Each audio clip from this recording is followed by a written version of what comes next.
there's a lot of hope in those stories because it's like whether it's a failure or a success.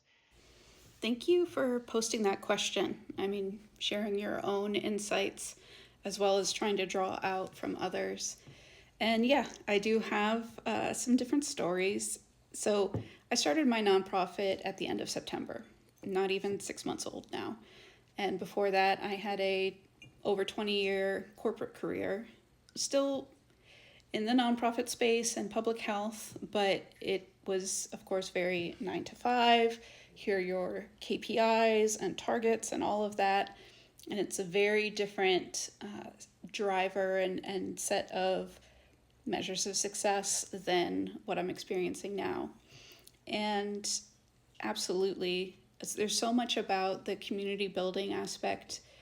I mean, not just trying to grow connections and meet a whole host of local small businesses and artists, as well as interesting people on all sorts of different adventures that I'm seeing through social media. It's being centered on to what end, not just this is an interesting person, but I do want to build a creative community with a physical location where I live that has a community hub with a shared like maker space where we have shared resources, supplies that everybody can put to use. But also that would have a market and a daycare and some other essential services centrally located, so it really can be one of these third spaces that meets so many of your needs. And so that is the tangible physical spot here in Maryland. But the virtual community is so deeply important as well because not everyone can do this in person for so many reasons. And so being accessible to those with different abilities, to being accessible and inclusive to a whole range of individuals also means a virtual component. And I believe that very deeply. And so a way that we can meet those needs is by having a diverse creator network connected together with common interest in sharing knowledge and passing on these crafting skills and also insights about if you want to take your hobby to a professional level, what does that entail? What are some of the self-imposed barriers that you can let go of? And then what are the things that come as surprises?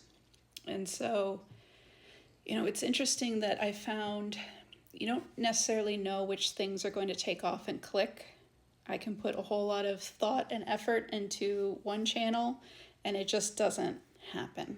And then I can have another opportunity where just a casual conversation builds into something more. And then now I have virtual workshops with a small business based in my area where she teaches people how to make beeswax wraps. And she has not done that online before. It's always been in person.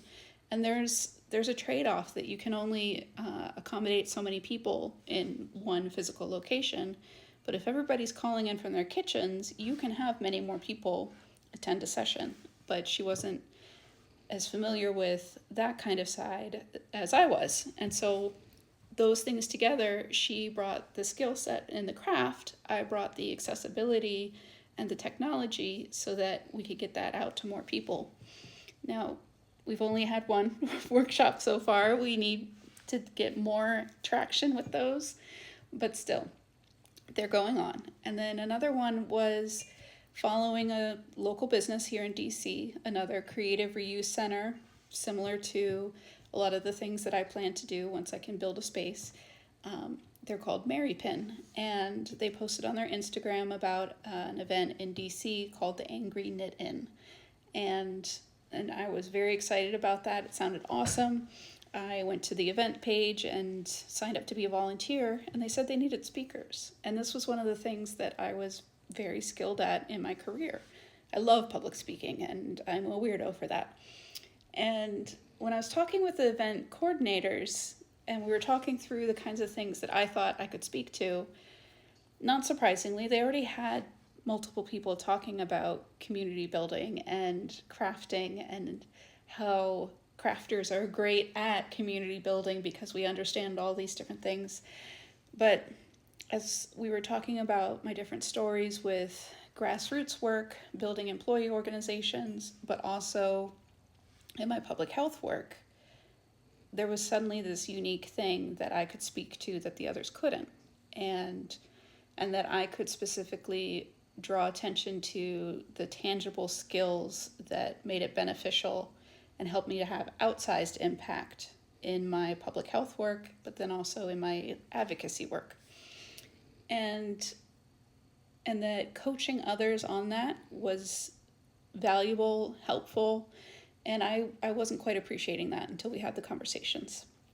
And so this unexpected, maneuvering or evolution, and I had a great time at the event, and I've been so happy with stepping out into that space, the number of people I got to engage in conversation with, the coaching that I could pass on, the wisdom that I could pass on. It really was special and exciting, and it did not result in donations for Shared. It did not result in any kind of big boost of activity for us, but it was just so deeply aligned with my values and, again, my skill set. It was an awesome opportunity, and I'm planning to host leadership calls with the different affiliate groups, the local chapters of people who are building their crafting communities and seeing how they can do good works in their neighborhoods. And it's just wonderful that I can have that opportunity and coach them along and again, share advice or just talk them through setbacks and successes and paying attention to what contributed to those. And it was one of my favorite things in my corporate life was being a mentor. And so bringing that element through into the creative work and the nonprofit community building work is very special, and I'm so happy to do it. But for those couple, good steps, I had another one that was a good step, but frustrating in that I held a workshop at a senior center in my area, and the seniors loved it, and we got along so well, and I did a paper collage workshop with them. They just had a ball, and the activities coordinator and I said, let's try to do this more often, and I was all for it. This would be such a big change if I could have a consistent month, even month to month. I was going to be happy. They said weekly, and I was over the moon. And then, of course, price came into consideration. And so when her director saw the cost to have somebody consistently coming in, week out, and hosting crafting sessions, they balked at it. And I have very modest rates that I put together as a custom package for them, and, nothing further from there. And so it's not, the work itself was good. It's, in that regard, they couldn't pay what I need them to pay to keep going out and doing that. And so,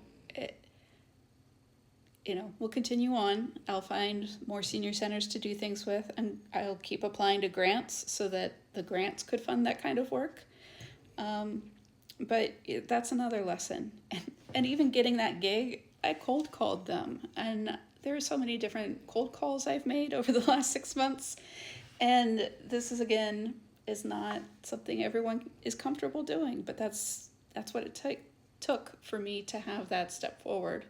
And just like you reaching out with the tattoo convention, you see the billboard, you jump at an opportunity and just ask and then barter, with the organizer. Like, that is so much at the core of making progress, where you are that business owner and runner, that you just have to keep putting yourself out there, and it can be exhausting, and you don't know when it's going to work and when it won't, but you just have to keep at it. And that is definitely, I agree with that lesson. So again, thanks for putting the question out, and I want to hear from others what they think too.